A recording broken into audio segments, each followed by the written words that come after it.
Hey guys, Tbull here. Today we're checking out the green XP ships that are currently available. I'm going to give you my top 10 picks. Alright, this video is being made at the end of 2022. Which ships are available at any time for green XP, global XP changes. Some of them are around often, some of them come and go. But out of what's currently available, this is the ranking. And of course, this is my own opinion. Do love to hear from you guys in the comments when you disagree or when you agree, and let me know what you guys think. And helps everyone else watching the video trying to figure out what ship they want if they get a lot of feedback from you guys. So feel free to do that. Starting off, number 10, the Tirpitz. Tirpitz was the second campaign reward ship ever.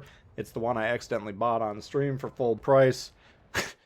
So is what it is there. But the Tirpitz, you know, it's despite being around for what, probably about 3.5 years or so, still holding up pretty well. It's got good mobility, good turning, good speed, good reload. Of course, you got the torpedoes, decent secondary. I don't necessarily set up the Tirpitz for secondaries like I do a lot of the German battleships, but overall it's got a nice complete package. Now, if you can get the Tirpitz up close and personal where it's designed to be, then you can have a lot of fun with it. If it's a kind of a slower game where all the ships are hanging back, shooting max range shots at each other, Tirpitz not going to excel in that situation. But get it up close and personal, and you can cause a lot of pain and consternation for the enemy. So that's my opening pick, number 10, the Tirpitz. Number 9, Atago. Now, one of my favorite ships in the game to play is the Megami, the Tier 7 Tech Tree Japanese cruiser. Atago, I think, is technically a Miyoko class, but it's, you know, plays a lot very similar to the Megami. Now, the main difference is the torpedoes.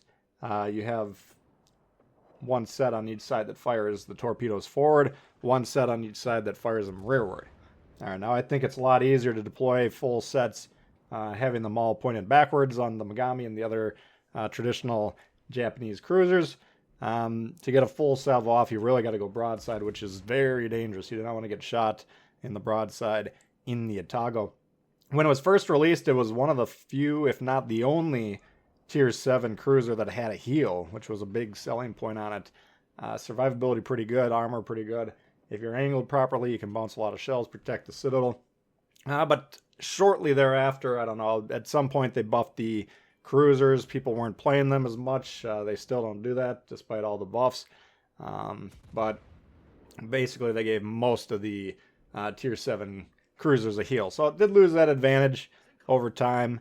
But it's still pretty strong. It's got good solid HE, good fire starting chance, good relatively fast, low flying shells that are easy to hit. So overall it's pretty good offensively. I just personally don't prefer the torpedo layout. Certainly some players do. Okay, so if that appeals to you, I think Atago holds up pretty well. Again, that's one of the earlier premiums as well, but it's still floating around in the top 10 on my rankings. Number 8, who do we got here? Atlanta. Atlanta is actually the first campaign reward ship and the inventor of the Golden Shower attack in World of Warships Legends. So the beauty of the Atlanta, it's a Tier 6 premium. You can make good money at Tier 6 playing premiums to begin with, and each hit of the guns is going to give you a little bit of credit, a little bit of XP. Well, if you're playing the Atlanta and you manage to stay alive the entire game, you can rack up 300-400 hits, no problem. So it's potentially a very solid credit maker, and in fact, if that's something you're looking for, you understand how to play the American light cruisers, island hugging, defensive positioning with the cruisers, you can have a lot of fun with it. Now, Atlanta does have torpedoes, short-range torpedoes, radar. It's got a shortest radar in the game, well, except for the Budione. I believe every other radar has longer range than the Atlanta.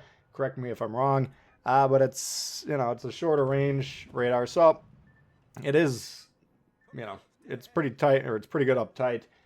Destroyers, if you get close to the Atlanta, it'll absolutely melt you. If you try to disengage with the smoke, go ahead and pop the radar, and the quick firing numerous gun attack that the Atlanta will put on you, assuming you're close range, you're just not going to survive. So Atlanta, a lot of good going for it.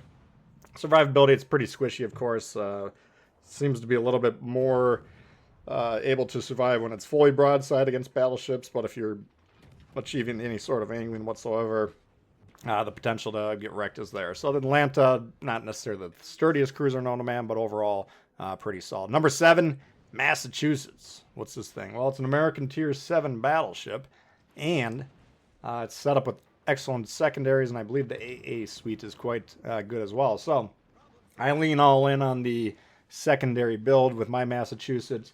Doesn't have quite the range of the German battle cruisers and battleships in terms of the secondary attack, but the secondaries themselves much more accurate. Okay, so fewer guns than perhaps the Bismarck, shorter range, yes, but the accuracy is much better. And if you can get in a position where those guns are firing, you can certainly rack up a lot of damage. Guns themselves, main battery guns, pretty accurate. I think they're pretty good.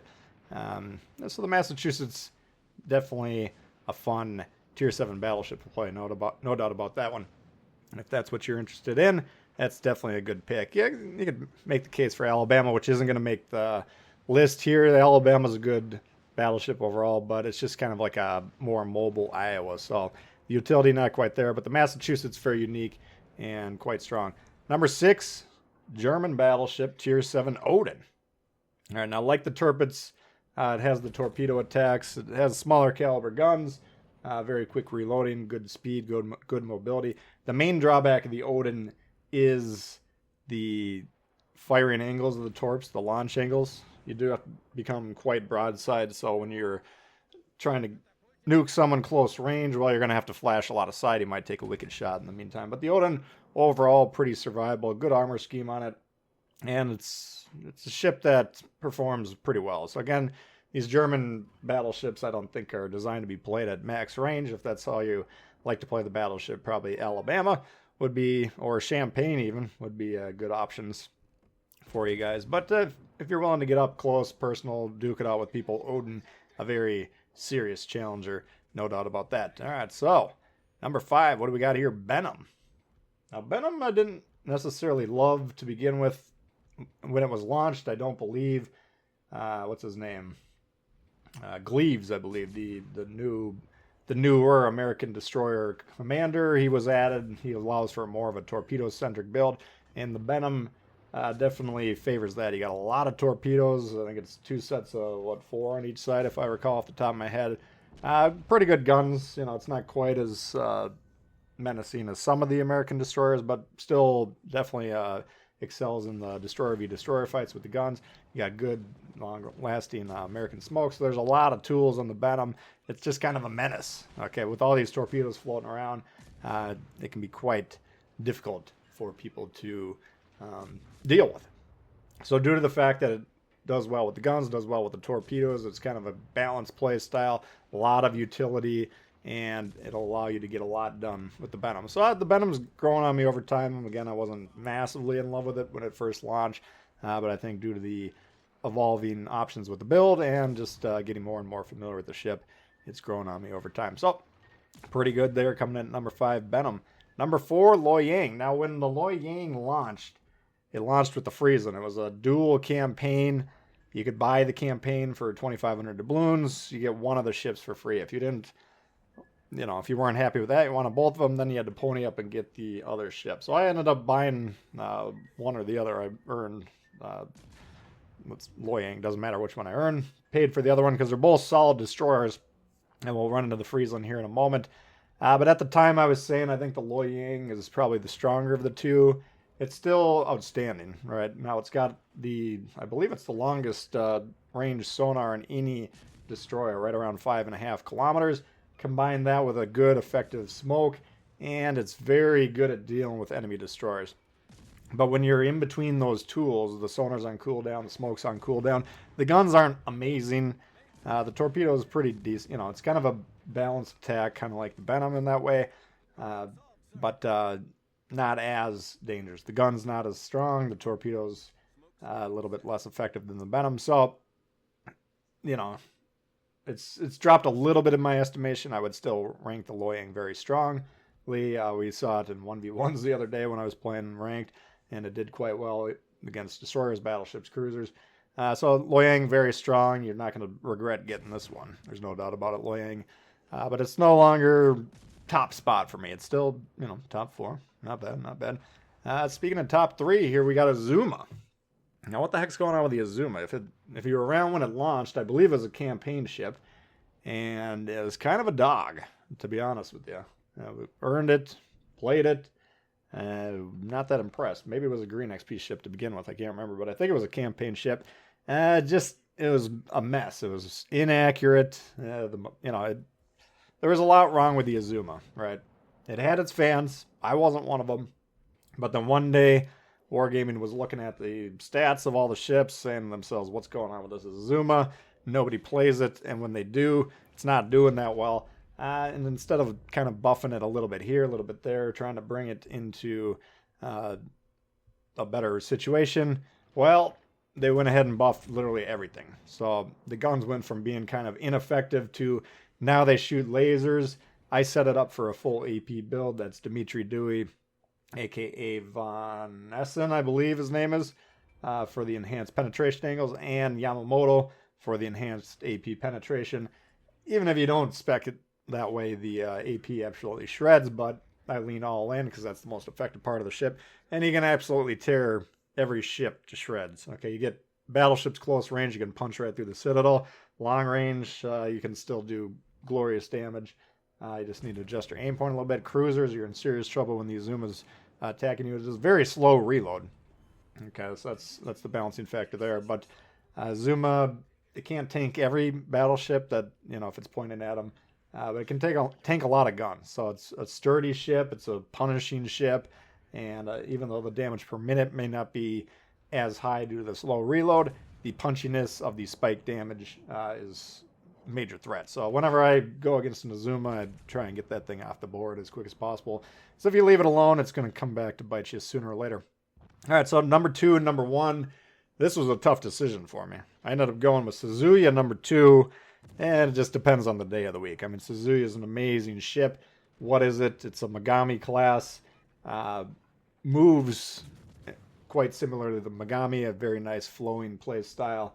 The torpedoes fully rearward firing, so you can fire 2 sets off one side, turn 90 degrees, and fire the other side off as you're kiting away from whatever you're engaging with. And you can put down a very nasty forward torpedo spread with ease doing that. But what's the main difference between it and the Megami? Well, light cruiser guns, fast reloading guns, and that means you're just going to be racking up fires. 20 plus fires in a given game, not surprising when you're playing the Azuma. Oh, and by the way, the guns will deal plenty of damage on its own. So Suzukia, it's always kind of one of those ships when you see it on the enemy team. If it's being played well, it's an issue. Okay, it's got the mobility to dodge. You do need to keep shooting at it until you hit it and blow it up. But a well maneuvered Suzukia, very difficult to deal with. And by the way, the whole time it's going to be raining damage on you and your teammates. So Suzukia, go ahead and get it if you like playing cruisers. If you don't, go ahead and shoot it whenever it's on the red team. You'll thank me later. So what does that leave? Well, of course, Friesland, number 1. Now, what is Friesland? Well, it's a destroyer. It doesn't have any torpedoes. What's going on with this thing? Gunboat. Very, very nasty. Okay, now I switched my build over from a reload build, which I think the reload was like 2.2 seconds or something. I don't recall off the top of my head. But blistering reload, good HE, good AP, depending on what surface you're looking at. If it's a flat surface, go ahead and fire the AP. Doesn't matter the ship class. If it's battleships, shoot the superstructure. Cruisers, go ahead and aim for the hull, see what kind of results you get.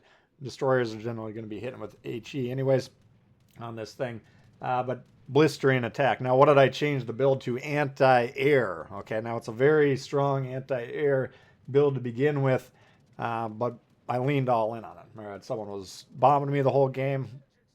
Game ended. Go ahead and switch over to the AA build. Every other carrier that's come against my Friesland since then has just regretted most of their life's decisions. You will shred the planes. If you can get multiple clear skies medals, which we proved we couldn't by playing the Friesland, you would be doing it more often than you might imagine. So it just shreds planes. There's going to be more and more carriers as the carrier players continue to grind out the lines. Tier 7 doesn't have a lot of carriers right now, but whenever they do, you kind of rub your hands together and say, ooh, yeah, here we go. All right, so If you're one of the flyboys, avoid the Friesland at all costs, which is going to be difficult because it's going to be doing a great job capturing and controlling the bases, contesting the destroyers. It's a piece you got to get off the board because it's going to be scoring quite a bit for the red team, but the carrier just doesn't going to have the tools to deal with it. So blistering attack, sure, you don't have the torpedo. You do have a good smoke sonar. It's about 1 kilometer shorter than the Loyang sonar, but it's still a good German style sonar. I think about 4.4 if I recall off the top of my head. So you got a lot of tools. You got great long-lasting smoke. You got the blistering guns. You got the AA. Sure, you don't have the torpedoes, but it's a gunboat. All right, so go into it understanding what you're getting, and you're going to have a lot of fun. And it's a great credit earner as well. Not only going to be capturing, controlling bases, resetting bases, fighting destroyers. These are all very profitable endeavors in World of Warships Legends, how you make your credits and your experience. But yeah, it's a nasty ship to deal with. So a great scoring ship. And Tier 7's currently, and I believe it will be permanently going forward, the sweet spot for earning credits. And that just puts the Friesland on top of my list. So that's it for my list, guys. Again, I want to hear what your thoughts are on it. Did I hit it out of the park? Did I miss every swing? You guys let me know if you agree, disagree, whatever. Or if I'm missing something, let us know in the comments. But like I said, the players that are researching what ships do I want, they're going to want as much feedback as possible. So that's going to do it for that one, guys. Hopefully you did enjoy it. If you did, please hit the thumbs up. New to the channel, hey, consider subscribing. We got lots of World of Warships coming for you guys all the time. Questions, comments, leave them below. Love to hear from you guys, and we'll see you later. All right, peace.